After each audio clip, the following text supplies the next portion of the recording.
here to talk about fire safety at home and with your pets.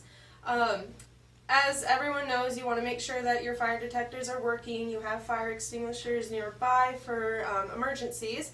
But for other things to think about, we would like to mention that you shouldn't leave your pets alone with anything flammable. If they're in a kennel while you're gone or unable to watch them, make sure there aren't cords nearby. I know from experience, my dogs are able to get things through their cages and they like to chew on wires.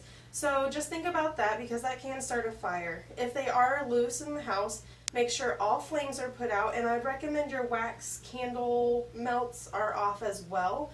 Although they don't have the flame, they still pose a danger when the wax hits them. It can burn their skin. It can create some pretty bad rashes and whatnot. So think about those things when you leave them.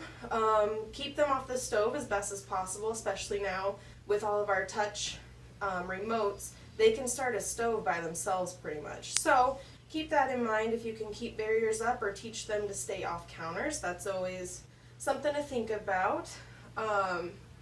If there's a fire, it's always nice to have a sign out front, so when rescuers come, the first responders, they can see that you have pets, how many, maybe their names, so they can call them or find them. Another thing to do, if they have a microchip or at least a name tag or a collar, something, so if they get out during an emergency, you'll be able to find them hopefully. Someone could just return them to you, something like that.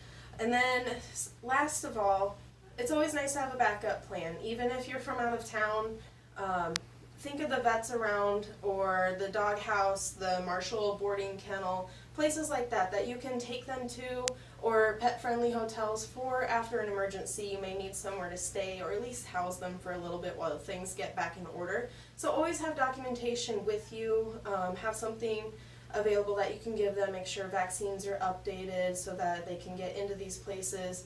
Or if you do have families around or friends that can house them, that would be great too. So just always think about that, have that in the back of your mind as well. So.